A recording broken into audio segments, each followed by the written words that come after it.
Rafa, haznos los honores y preséntanos el vino y la bodega de hoy. Como no podía ser de otra forma, hoy traemos un vino de la denominación de origen Empordà. Un vino de una bodega llamada La Vinyeta, un nombre muy original, con un etiquetado increíble y llamado Puntí a Par. Es un vino basado en Cabernet Sauvignon y Cinsault, Cariñena, con 12 meses de barrica, con crianza en roble francés, húngaro y rumano. ¡Ole! Y para saber más del vino tenemos en antena a Josep Serra. Muy buenas, Josep. Muy buenas tardes. Gracias por atender nuestra llamada. Un placer. Bueno, pues si tú me lo permites, nosotros te vamos a robar un minutito porque damos las notas de cata desde el estudio para que nuestros amigos de la tribu de Gourmet FM, a través del sentido del oído, puedan visualizar al vino. Así que, con tu permiso, nuestro vino tinto de hoy, Puntí a Par 2012, es un vino que en vista denotamos su capa alta, con un color ciruela negra, limpio, brillante, y por su lágrima ya detectamos un vino con estructura. En nariz, fruta negra, silvestre, toques tostados y ahumados. Un fondo de especie con una elegante carga de balsámicos. Una sinfonía aromática por descubrir. La verdad que, Josep, podríamos seguir dando notas de catas olfativas, pero mejor dejémoslo ahí para que nuestros amigos de nuestra tribu, cuando adquieran este vino, lo puedan descubrir por sí mismos. En boca, para terminar, no nos defrauda, vuelve en toda esa carga de aromas en el retronasal. Es un vino con estructura y cálido. Un vino que nos traslada al corazón del Empordà.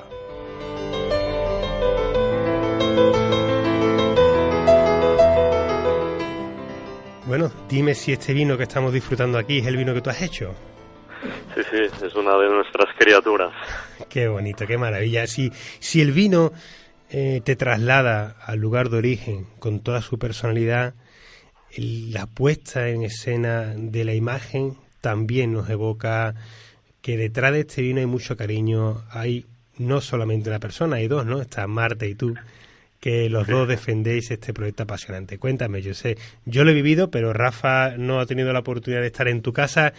Trasládanos al ecosistema de tu bodega, de tu corazón. Mira, el proyecto que tenemos de La Vinyeta es para nosotros más que un proyecto empresarial, es nuestro proyecto de vida, ¿no? Proyecto que empezamos de cero hace no mucho tiempo, pero bueno, el tiempo va pasando. Empezamos que, bueno, aún estábamos en la universidad. Mi mujer tenía 19 años y yo pocos más.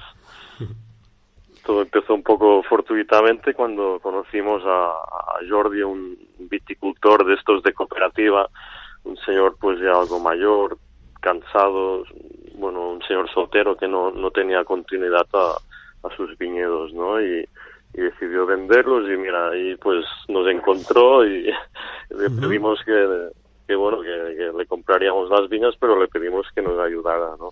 No teníamos herramientas ni experiencia y aquí pues fue un poco la semilla de este proyecto que ha ido creciendo todos estos últimos años desde el 2002. Pues desde el 2002, bueno, tampoco son pocos, que ya habéis tenido bastante, habéis madurado realmente. Mira, está conmigo Rafa More de Convino, que precisamente ha tenido tus vinos y seguramente lo va a volver a tener en comercialización en su pequeño lugar de vinocoteca que tenemos en Tomares, y te quiere saludar. Adelante, Rafa. Yo sé, ¿qué tal? Hola, Rafa. Todo bien aquí. Conozco tus vinos desde hace algunos añitos y la verdad es que increíble. Nos gustaría empezar más o menos contándonos qué tipo de elaboraciones realizáis estáis en Empordà Alto, ¿no? En Mollet de Peralada. Sí, correcto. Estamos casi tocando la frontera con Francia, en el extremo noreste, digamos. Cuéntanos un poco en qué se basa vuestro proyecto vitivinícola, aunque creo que tiene más partes que solo el vino, os dedicáis también a otras cosas, pero vamos a empezar hablando sobre el proyecto vitivinícola, qué variedades, qué elaboraciones realizáis. Mira, como somos un proyecto bastante joven, somos muy dinámicos y nos gusta pues a ensayar nuevas variedades, nuevos proyectos, pero también damos mucha importancia a la tradición. Y de hecho más de la mitad de las viñas que cultivamos son viñas viejas, viñas de más de 50 años. Algunas incluso superan los 100 años, ¿no? Bueno, hemos tenido el honor estos últimos tiempos pues de poder alquilar viñas viejas de gente de cooperativa pues que ya se van jubilando y nos da pues un potencial bestial, ¿no? Pues de hacer vinos con mucha tipicidad y con mucho carácter de la zona. ¿Nos puedes comentar un poquito este Puntiapar, cómo lo elaboráis? El Puntiapar en concreto creo que es un buen reflejo de lo que es el Empordà, ¿no? Como habéis dicho, es así un vino con concentración y esto es lo que le da sobre todo la uva. Esta uva pues un poco deshidratada, ¿no? Debido pues al viento fuerte y secante de tramontana que sopla siempre en esta zona, ¿no? Y bueno, esperamos esta uva así con una buena maduración fenólica para ser vendimiada luego y hacer pues bueno, un poco de maceración en frío antes de permitir pues que arranque la fermentación y así sacar una primera fruta un poco más fresca para luego pues fermentar y macerar pues durante unos cuantos días. Normalmente nos vamos hasta 22, 23 días de maceración para sacar todo el potencial de las pieles, de los taninos y estos aromas que nos dan, ¿no? Luego utilizáis, he visto, roble, aparte de francés, húngaro y rumano, ¿no? Sí, correcto. ¿Qué buscáis o qué cualidades pensáis que aportan? Bueno, un poco buscar nuestra diferenciación, estos pequeños matices, ¿no? Pues que les pueden aportar pues maderas de sitios diferentes, ¿no? Sobre todo dar complejidad a este vino, ¿no? En definitiva, cada origen, cada madera aporta su toque, ¿no? Y una combinación perfecta de estas tres procedencias pues nos da un perfil luego de vino muy complejo para disfrutar tranquilamente, oler, volver a oler y no encontrando pues todos estos toques y matices de las diferentes maderas. Aparte de este Puntiapar, ¿qué otras etiquetas podemos encontrar en la viñeta? Yo recuerdo que yo vendía en la tienda de aquí de Tomares un vino que a mí me encantaba, Sereno, y que aparte de Sereno, cuéntanos si quieres un poquito lo que es, ¿qué otros tipos de etiquetas de elaboraciones realizáis? Bueno, pues nuestro proyecto empezó desde cero, digamos, y lo hizo pues con humildad y sin grandes pretensiones, ¿no? Empezando pues con algunos vinos jóvenes que se llaman Neus, donde buscamos una fruta muy muy fresca y unos vinos ligeros y fáciles de beber. Luego pues a medida que el proyecto maduró pues salió el Llavors, un vino un poco más estructurado con un toque de madera, con una fruta algo ya más madura y bueno, y al final de este recorrido pues llegó Puntiapar, ¿no? De hecho es como una historia que no acaba con un punto y final, no acaba con un Puntiapar, ¿no? Con un punto y aparte abierto para que vengan más vinos singulares y especiales como el Sereno que mencionabas, que bueno, es una de las pequeñas joyas que elaboramos, ¿no? Es un vino, bueno, que para nosotros tiene un valor casi emocional. Es un vino de oxidación, un vino que parte pues de una barrica madre que tiene más de 80 años, que nos regaló pues un amigo y que nos permitió pues generar una solera de barricas viejas que tenemos expuestas al sol, ¿no? A sol y serena, sufriendo pues las inclemencias del tiempo para generar finalmente un vino con un perfil pues oxidativo que puede recordar a un oloroso para que nos entendamos, ¿no? Sí que es verdad que tiene ese recuerdo de Jerez. Bueno, hay que decir también que tenéis todo un sistema ecológico, tanto en bodegas como en el viñedo. Sí, sí. Nuestra filosofía es respetar al máximo el entorno, que al final es de lo que vivimos. Uh-huh. Y nuestra filosofía, pues ya desde hace años, no pasa tanto por producir más y más, sino por aprovechar todo el potencial de nuestra explotación, ¿no? Y es así como hemos ido generando pues un pequeño ecosistema donde la viña convive con los olivos.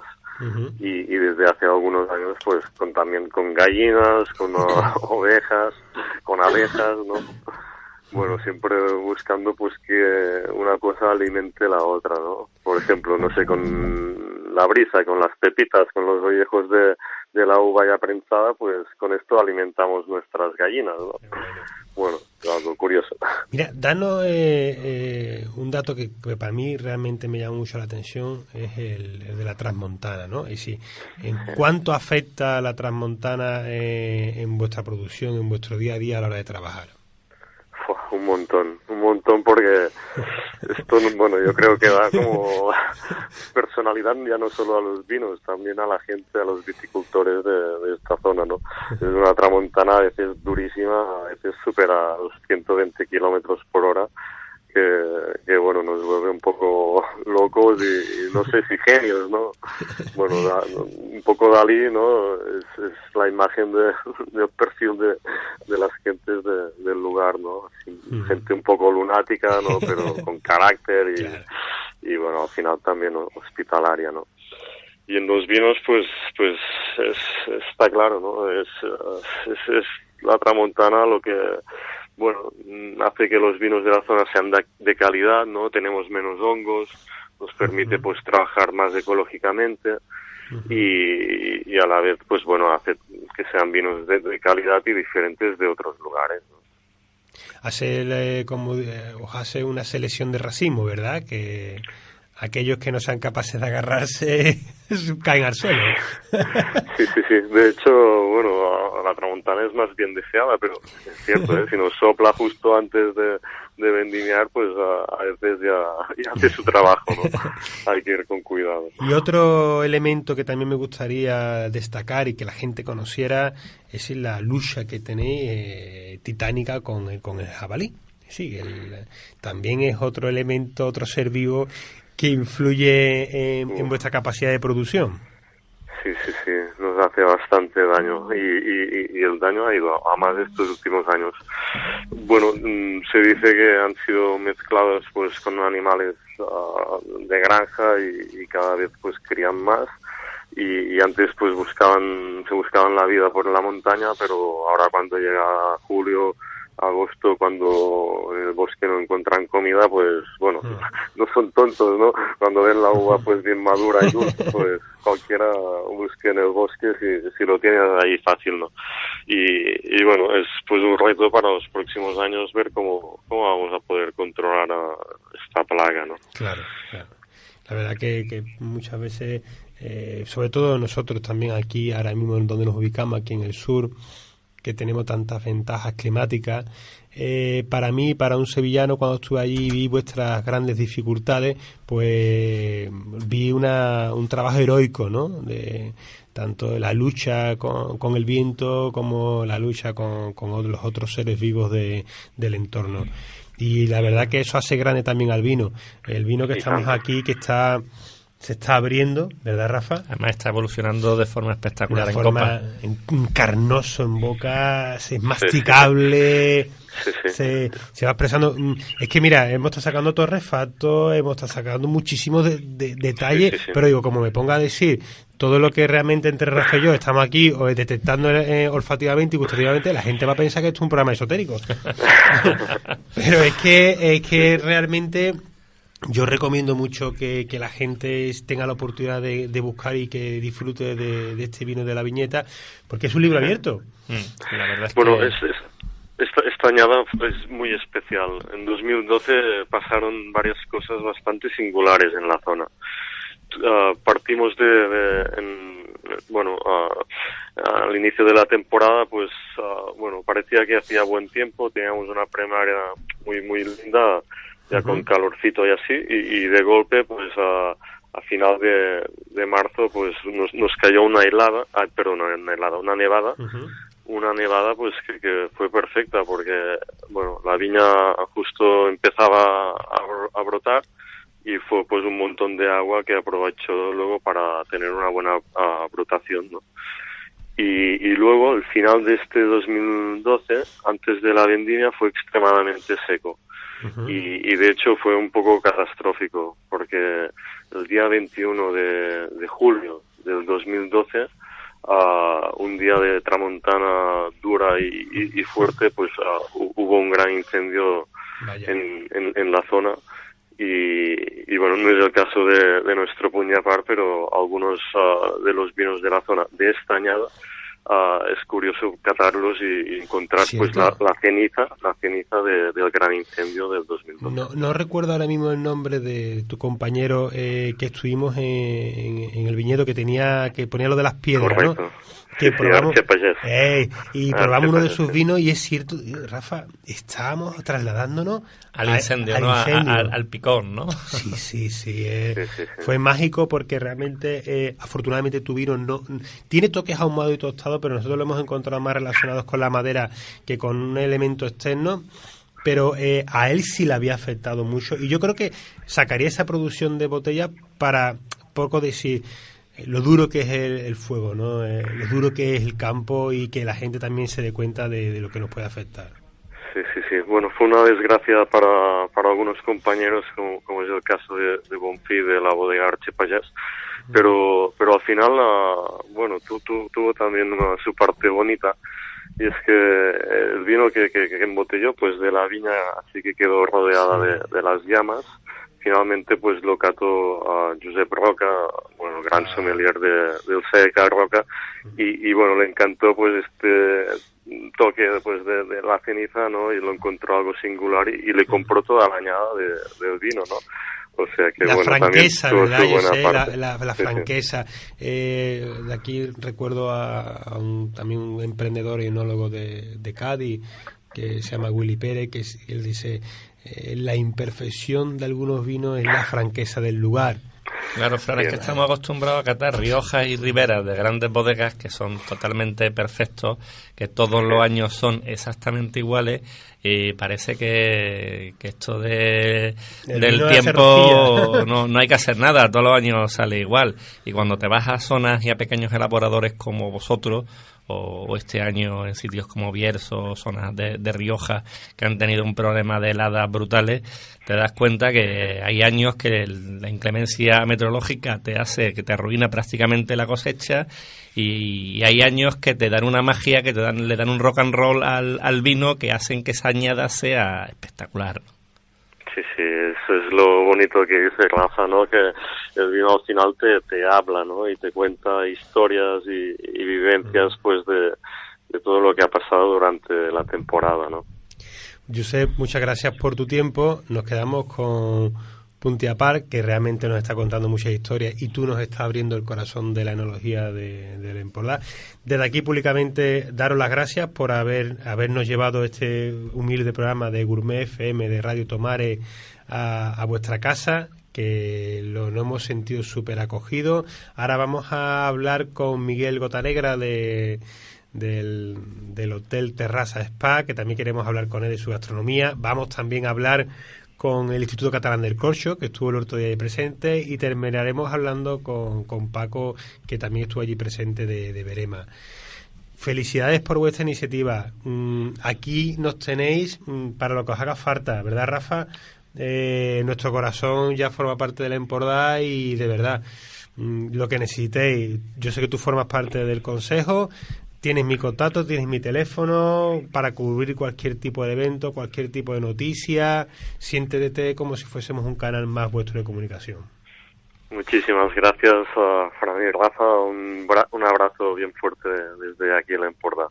Un abrazo. Un saludo. Y recuerdos a tu querida señora y compañera de viaje. Gracias, Fran. Venga, un abrazo. Saludo. Hasta luego. De la mano del Instituto Catalán del Corcho. Fíjate el corcho, ¿no? Esa es la parte más desconocida del mundo del vino, que todos queremos. Hablamos que si el corcho está bueno, que si el corcho es sintético, que si el corcho, que si el TSA, que si los olores, pero realmente es un producto muy desconocido que siempre estamos intentando aprender algo de él. Así que He invitado aquí a nuestras líneas de teléfono a Albert Eraun, director del Instituto Catalán del Corcho. Buenas tardes, Albert. Hola, buenas tardes. Muchas gracias por atender la llamada de Gourmet FM. Al contrario, gracias a vosotros por interesaros. No, nosotros, la verdad es que nada más que tuve la oportunidad, que fue el último día allí, que tuvimos ese ratito, esa pequeña masterclass, esa clase magistral de corcho, de la cual no he dejado de comentar, pues quería aprovechar esta oportunidad que hacemos un especial en Empordà para hablar precisamente del corcho. Y qué mejor que primero nos presentes un poquito, ¿no? ¿Qué es el Instituto Catalán del Corcho? Bien, el Instituto es un consorcio público-privado, que su objetivo principal es la promoción del sector corchero. El sector corchero desde la perspectiva, digamos, de territorio, de bosque, de producto, vitivinícola, también cultural, histórico, etcétera, ¿no? En resumen, es la promoción de este material.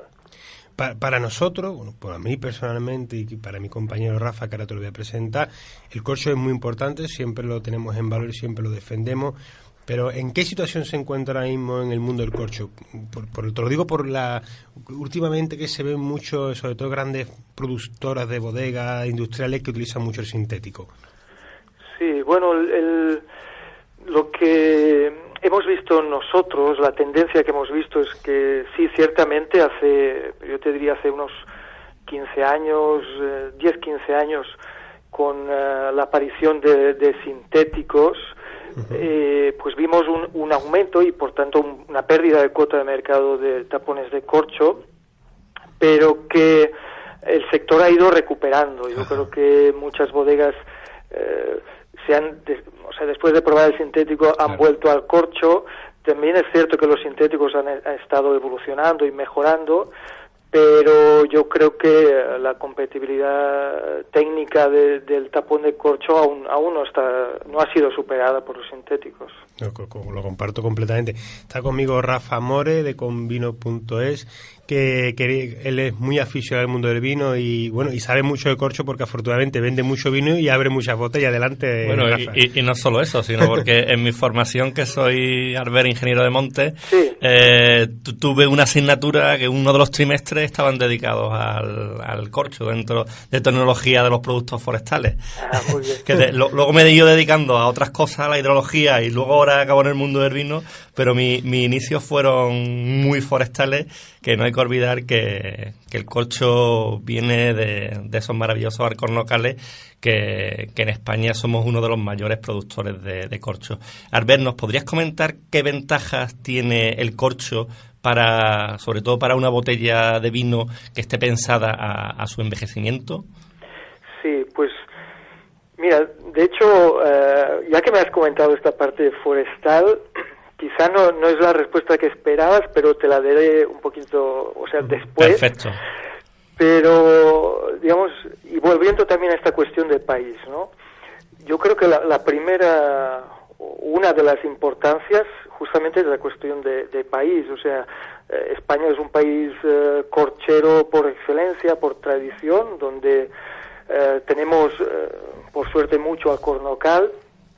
Además tenemos mucha gente que se dedica a este sector, por lo tanto... Además de corcho de calidad. Porque... Exacto. O sea, por lo tanto, yo creo que, aunque sea por cuestiones de país, el corcho es primero, ¿no? Y después, un poquito más en esta cuestión técnica que me preguntabas, del uso de corcho, sobre todo para el envejecimiento, nuestros trabajos aquí en el instituto, porque también... esta promoción del corcho la hacemos mediante la investigación, sobre todo, pues en estos estudios de envejecimiento hemos visto que hay una particularidad del corcho que es la transmisión al oxígeno que tiene, pues lo que permite es una microoxigenación gradual a través del tapón, y esto favorece la evolución del vino, ¿no? En comparación, por ejemplo, en sintéticos, que normalmente la microoxigenación que permiten es demasiado alta, o en tapones de rosca, que es prácticamente nula, ¿no? Entonces esta es una de sus particularidades que lo hace muy beneficioso. Albert, uno de los pilares del Instituto Catalán del Corcho es la formación.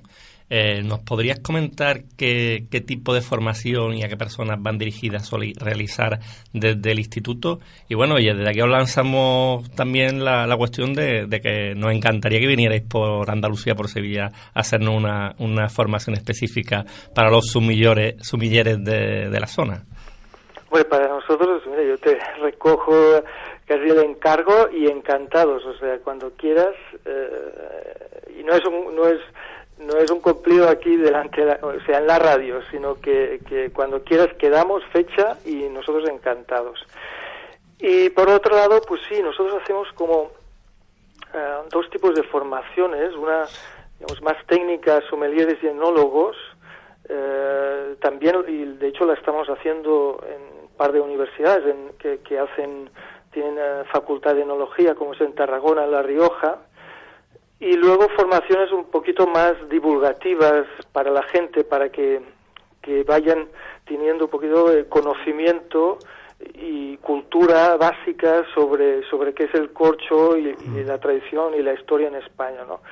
Pero, a ver, nosotros estamos muy convencidos que un enólogo, enóloga o sommelier que sea profesional, o sea, que acabe su formación, no puede tener, digamos, unos estudios completos sin conocer pues los cierres, ¿no? Ya no te digo tan solo el tapón de corcho, sino otros, pero el proceso de embotellamiento y de cierre es vital, y creemos que esto tiene que estar en los currículums de estos enólogos. Totalmente de acuerdo. Precisamente nosotros,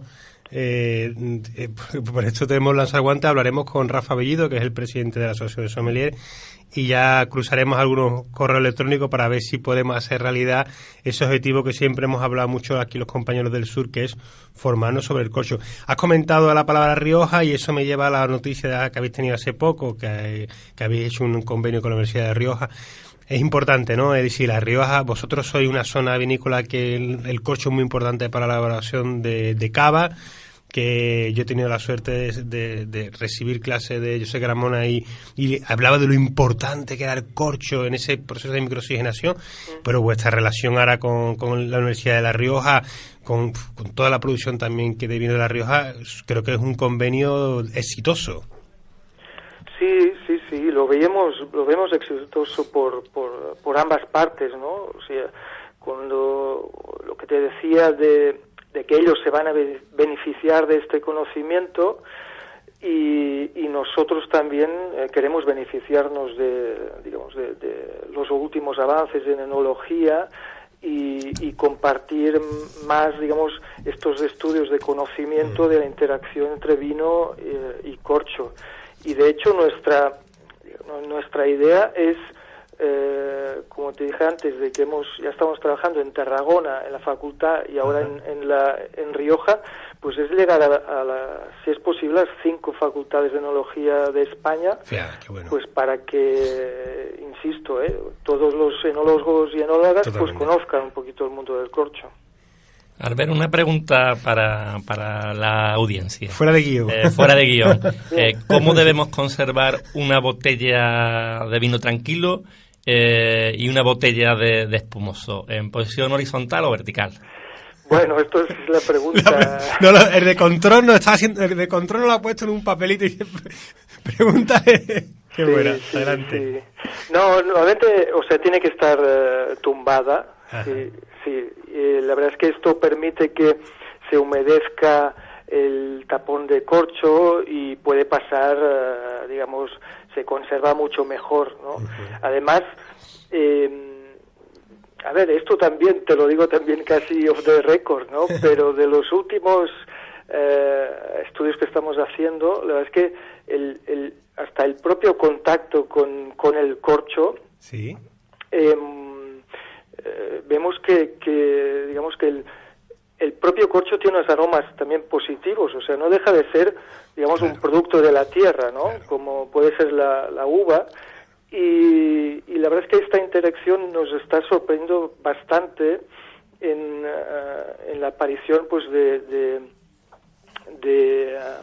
digamos compuestos que son por ejemplo antioxidantes, claro, polifenoles, etcétera, claro, que ahí hay una interacción que aún no conocemos lo suficiente, pero estamos viendo que tiene unos resultados beneficiosos, ¿no? Por lo tanto, esta postura tumbada pues facilita esto. Muy bien. Albert, ¿y qué proyectos tenéis para un futuro medio próximo desde el Instituto Catalán del Corcho? Bien, bueno, nosotros estamos ahora, digamos que yo creo que el corcho ahora mismo está un poquito de moda, ¿no? Con estas líneas, esta tendencia general de sostenibilidad, de cultura, digamos, de economía circular, de reutilización, etcétera, y el corcho es un ejemplo, o sea, porque de hecho cuanto más corcho producimos, más estamos contribuyendo al medio ambiente, ¿no? Estamos favoreciendo que se cuiden los árboles. De hecho, también el corcho en sí, los tapones de corcho, tienen un impacto ambiental, digamos, positivo. O sea, tiene una huella ecológica, ajá, pues positiva, ¿no?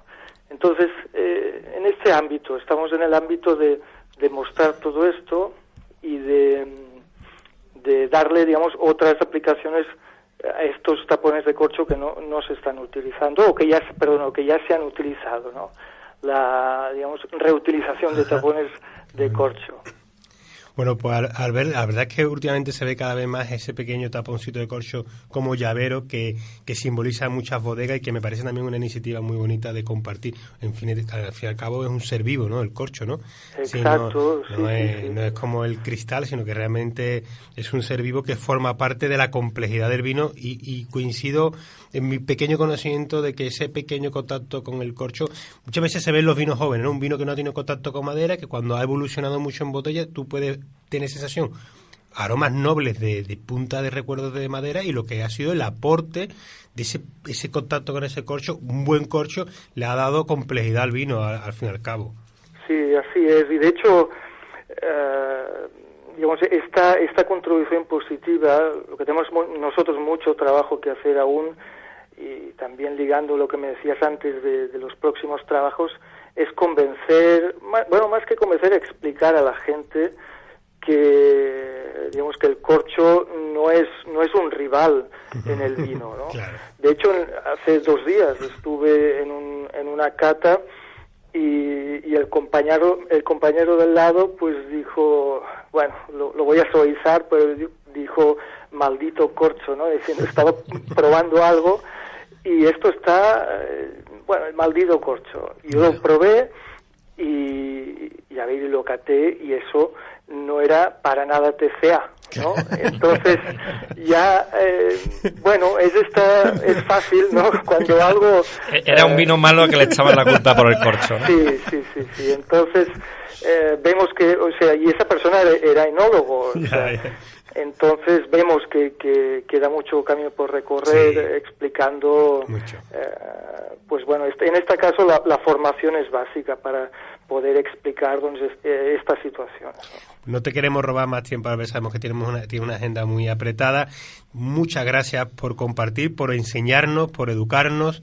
Desde aquí te vamos también a recoger el guante, vamos a hacer las gestiones a través de nuestro presidente de la Asociación de Sommeliers de Andalucía, a ver si en un futuro próximo podemos tener un poquito de vosotros aquí, porque de verdad, Rafa, agradecido porque hemos aprendido mucho. Son de estas entrevistas en las que te llevas para casa conocimiento. Gracias, gracias Albert. Muchísimas gracias. Muchas gracias por tu tiempo y un fuerte abrazo desde el sur. Un abrazo, nos vemos pronto entonces. Sí, cuenta con ello, un abrazo. Adiós, buenas tardes.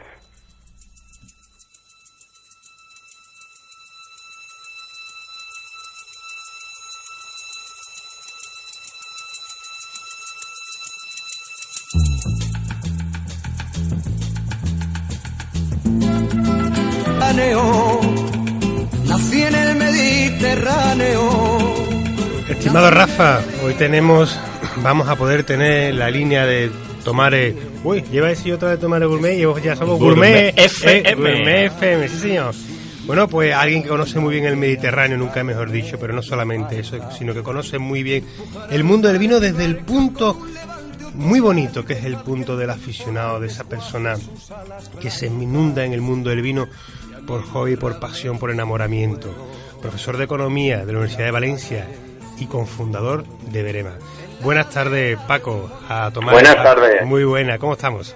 Pues perfectamente, encantado de hablar contigo. Pues nada, para nosotros es un placer, bueno, para mí ya ha sido un placer el poder estar contigo en el Empordar, ese viaje maravilloso que hemos tenido la suerte de compartir con muchos compañeros.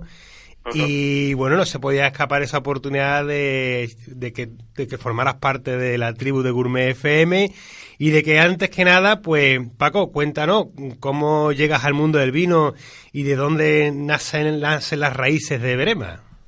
Bueno, pues como bien has comentado, esto empieza cuando yo entro en la universidad, en la Facultad de Economía, y de una forma pues bastante anecdótica, ¿no? Unos compañeros tenían un grupo de cata que habían comenzado, y dado que todas las actividades que en aquel momento estaba yo haciendo, de investigación, de docencia, pues resultaban pues eso, tediosas y muy muy intensas, decidí buscar una vía de escape y el vino fue la vía de escape, a aprender a catar y a conocer sobre vinos. Pero que siempre estamos hablando de que el mundo del vino, que si es complejo, que si es difícil, ¿verdad, Paco? Y bueno, y ustedes visteis una manera en la que introducirse y que muchísima gente, yo el primero, me introdució en el mundo del vino a través de vuestro portal web. Para mí es una fuente de riqueza y conocimiento.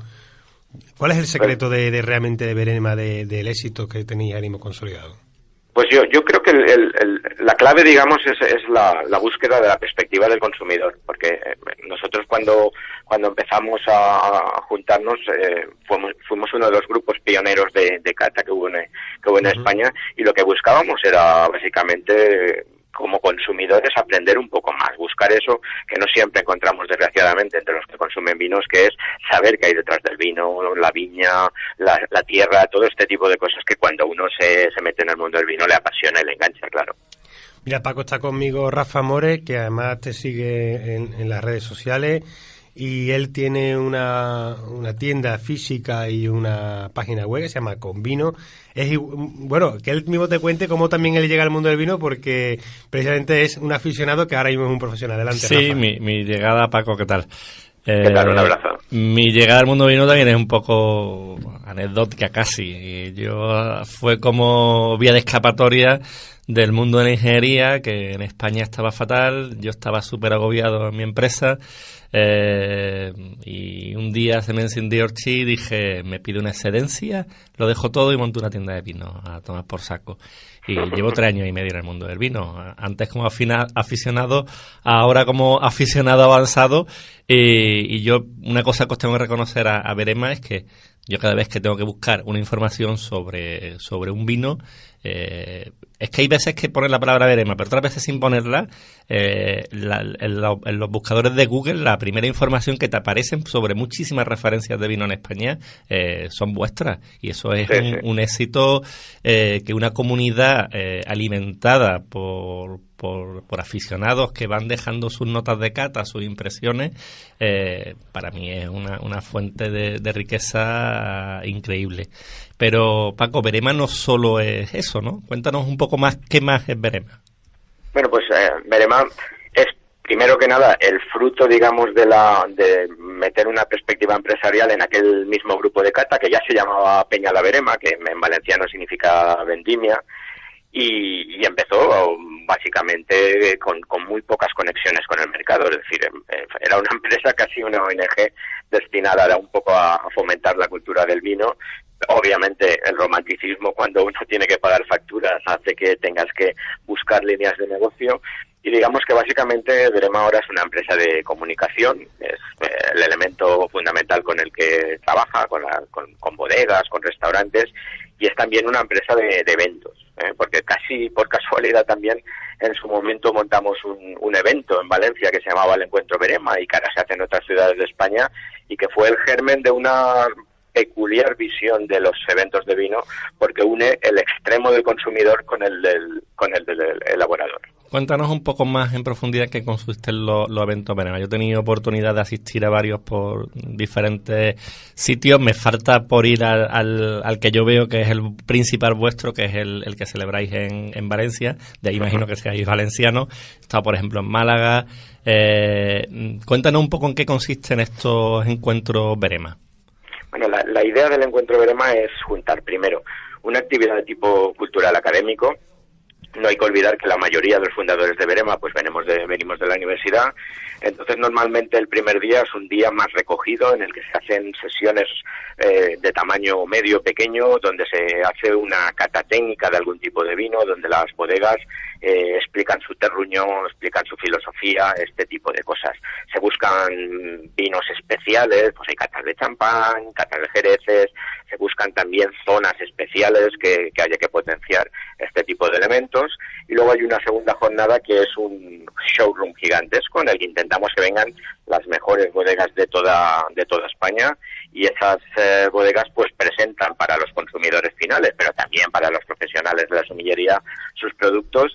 Y se trata de eso, de conectar a los dos extremos de la cadena, al consumidor final, que al final es el que se da los cuartos, con los elaboradores, que además ellos también quieren saber de primera mano la opinión de aquellos que consumen sus productos. Y todo gratuito para cualquier interesado particular que quiera asistir a uno de vuestros encuentros. Sí, para aquellos que son participantes activos en Berema, el evento el showroom es una actividad completamente gratuita. Es decir, ahí el objetivo es que los productores y los consumidores se encuentren en un ambiente igual a igual, y aunque el precio tampoco tenía ninguna importancia, porque para los vinos que se catan, digamos que se podría perfectamente cobrar un precio, el objetivo es que el que vaya simplemente por gusto, sin ninguna restricción económica. La verdad, Paco, que para nosotros, para tanto profesionales como aficionados del mundo del vino, ya no podríamos vivir sin Berema. Así que en esa parte te agradecemos y compartimos que berema.com, simplemente poniendo Berema.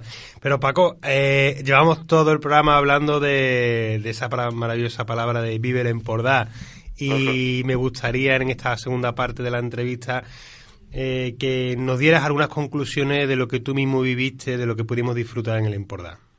Bueno, fue una experiencia, sobre todo una experiencia humana de mucho nivel, porque la verdad es que la gente que íbamos de fuera de la zona, yo creo que fuimos un grupo humano interesantísimo, muy variado. Yo creo que eso siempre enriquece. Claro. Toda la gente iba con ganas de aprender y con la mente muy abierta, y eso, ya solo eso es un activo muy importante. Pero además es que los elaboradores, la DO, se volcaron con nosotros, y yo hubo momentos que me sentí no en casa, mejor que en casa. Entonces, aparte del aprendizaje, aparte de todo lo que probamos y de todo lo que comprendimos de la zona, yo creo que la experiencia humana, y en eso tuvisteis que ver mucho vosotros como compañeros míos en la aventura, fue maravillosa. Sí, la verdad es que aquí tuvimos a Mar Galván, que la hemos tenido ya, forma parte de la tribu, hemos hablado con ella, y es verdad que se hizo una buena piña, que realmente, bueno, y ellos se volcaron con nosotros y nosotros con ellos, porque hay que ver, Paco, yo, para mí, desconocía, sabía lo del tema de la tramontana, pero lo del jabalí y las dificultades que tienen allí para la elaboración, a mí realmente me llamó la atención, ¿eh? Sí, la verdad es que es sorprendente las condiciones en ciertos lugares extremas con las que tienen que trabajar, también ciertas pendientes que vimos en alguna de las bodegas donde estaban las viñas. Es un trabajo hasta de riesgo, y te da gusto ver cómo esa gente está tan implicada y tan vinculada además a su tierra y ese amor que tienen por lo suyo. La verdad es que es una forma también de muchas veces de encontrar los costes de producción de un vino, que no porque el cliente al final no lo tiene que por qué padecer, pero sí debe tener información. Yo cuando muchos foros y debates siempre dicen, es que el vino es caro. Es que nunca habéis hecho la pregunta de saber qué es lo que hay detrás de ese vino, porque realmente yo creo que, para mí, creo que el vino es muy económico, y más en este país. Sí. Que no estamos realmente, que lo queremos todo industrializado.